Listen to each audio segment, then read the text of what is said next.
It was around 8 p.m. and the city felt like it was slipping into a deeper kind of quiet. I just finished my training and my body was exhausted, numb, sore, aching all over, but I had to walk home. I hated waiting for the bus when I could just walk the few blocks to my apartment. The streets were empty and the only sound was the shuffle of my sneakers on the pavement. The city was one of those places that seemed peaceful at first glance but had this underlying feeling of something being off.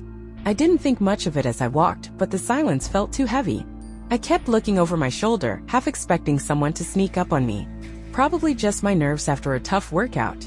My phone buzzed in my pocket and I pulled it out to check, trying to distract myself. It was a text from my friend, but before I could respond, something made me look up. That's when I saw him. At first, I thought it was some idiot doing one of those TikTok pranks trying to scare people. But no, this wasn't a prank. This guy was standing under a flickering streetlight and I could barely make out his face.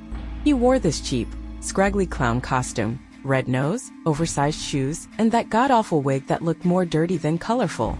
But the worst part wasn't his outfit. It was his smile. It was too big, too wide. The kind of smile you see on a psychopath, not a performer. His eyes weren't playful. They were cold. I tried to walk faster, hoping he'd go away. I wasn't in the mood for whatever he was doing. But then I heard his voice. Well, well, well. Look what we have here, he said, his tone too chipper, too off. It was like he was trying to make me feel uncomfortable on purpose. I picked up my pace, but I could hear his footsteps behind me. At first, they were distant, almost casual. But then they got louder. Closer. I glanced over my shoulder. The clown was still there, just a few steps behind me now, matching my pace. My stomach twisted. Maybe I was just being paranoid, right? It was late and I was tired. It could have been a coincidence. But as he kept getting closer, I knew it wasn't. This wasn't a prank. I could feel my pulse pick up. What do you want?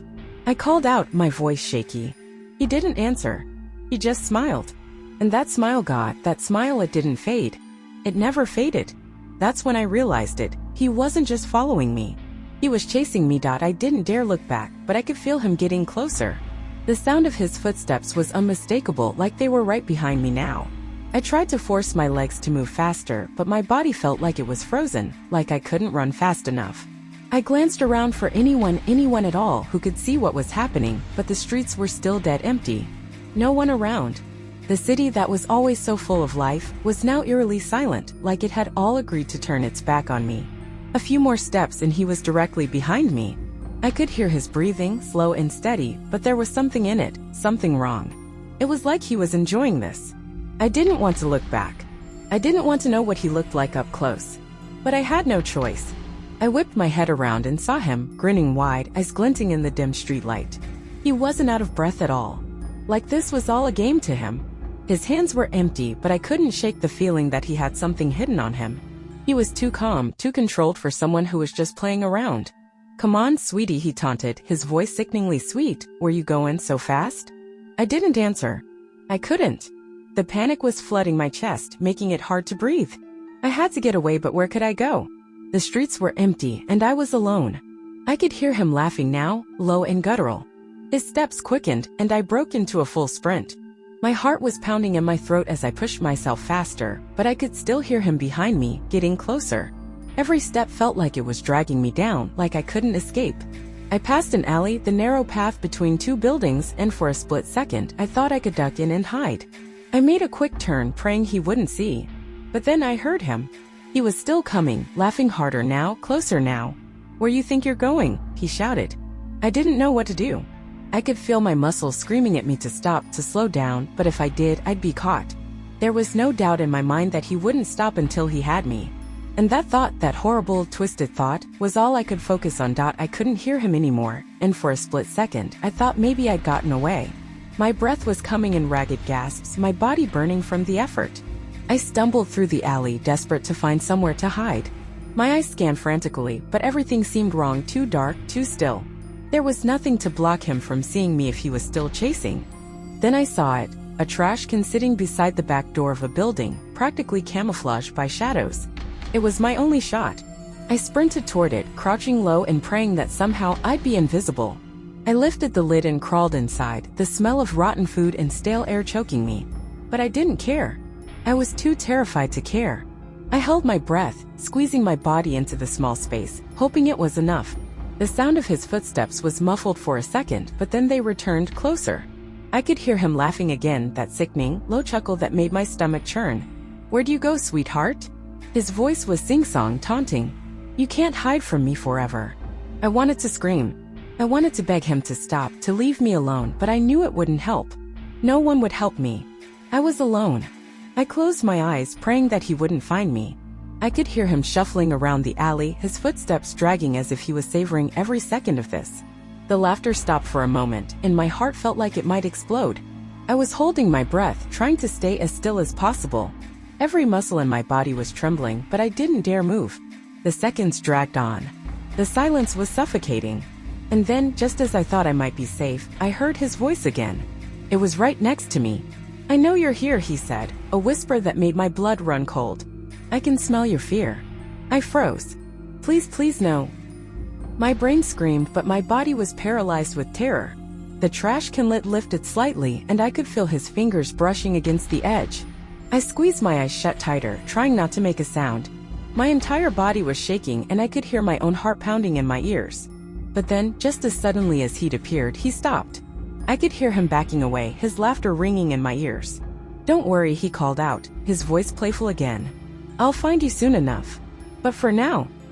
The sound of footsteps moving further away made my heart stutter. I didn't dare move for several minutes, my body aching from the cramped position, but I couldn't risk it. Not until I was sure he was gone. I waited, frozen in that trash can for what felt like an eternity. The world outside was silent now, but I couldn't bring myself to trust it.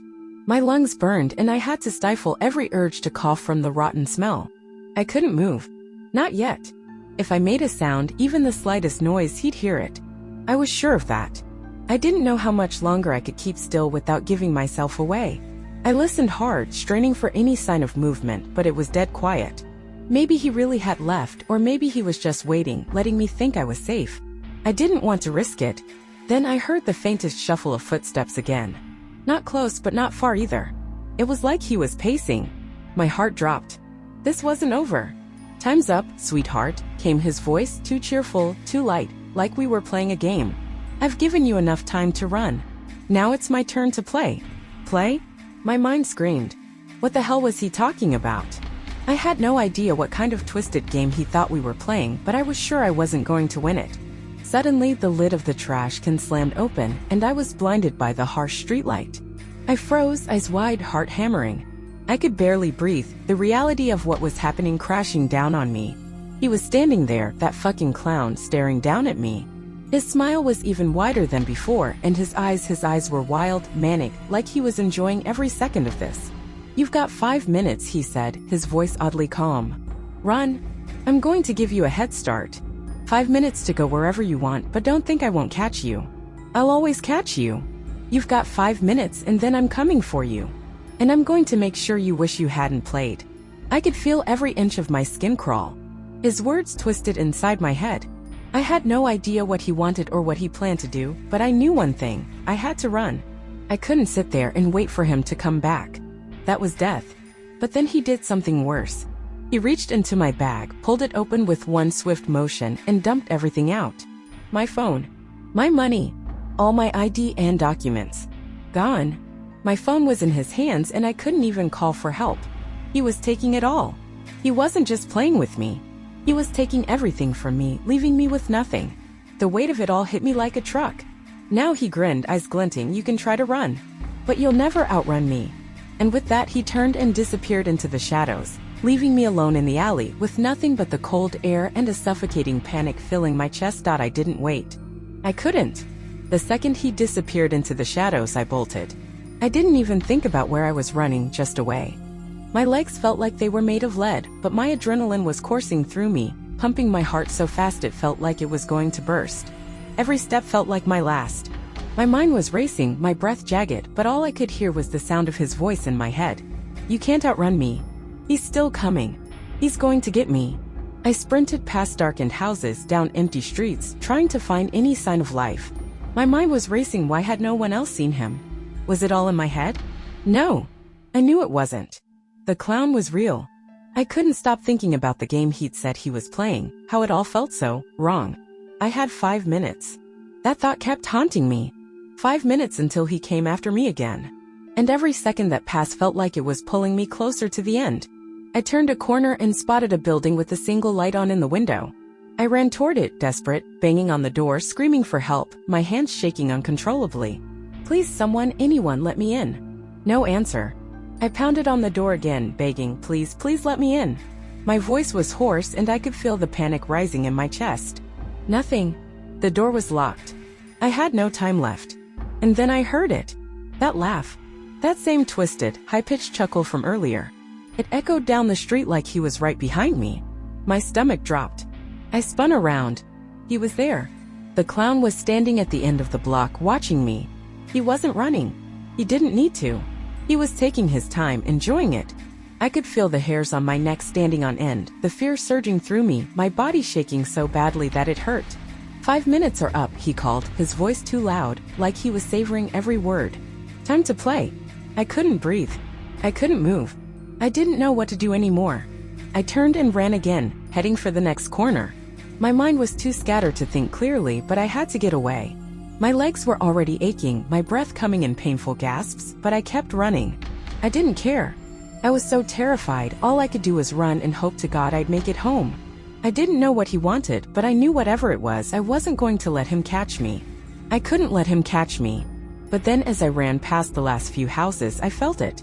The air around me seemed to shift, like something was closing in. The hairs on the back of my neck prickled, and I knew he was right there. Right behind me. I glanced over my shoulder. He wasn't chasing me anymore. I didn't understand. I didn't understand any of it. I kept running. My legs were like jelly, my breath ragged, but I didn't care. I had to get home. I had to make it to my door, lock it, and pretend like everything was okay. But I couldn't stop shaking. I couldn't stop thinking about the clown, his face, the game he'd made me play. I thought if I could just get to my apartment, I'd be safe. I'd be fine. I turned onto my street, the familiar houses and the warm glow of streetlights offering a false sense of security. But when I reached my door, I didn't feel safe. I didn't feel anything but a cold emptiness. I rushed inside, locking the door behind me. I collapsed onto the floor, my body trembling uncontrollably. I tried to breathe, tried to make sense of what had just happened, but the events felt too surreal, like some twisted nightmare I couldn't wake up from. My phone was gone. He took it. All my stuff was gone. I couldn't call anyone, couldn't even let anyone know what had happened. I was alone with the terror. The worst part was that I wasn't sure if it was really over. Was he still out there? Was he watching me?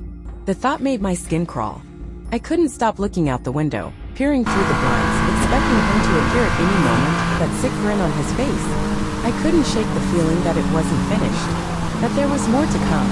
I don't know how much time passed, but when I finally got up to grab my laptop and write this out, I felt empty, confused, like nothing was real. My hands were still shaking as I typed, trying to make sense of everything. It doesn't make sense, does it? How could something like that happen?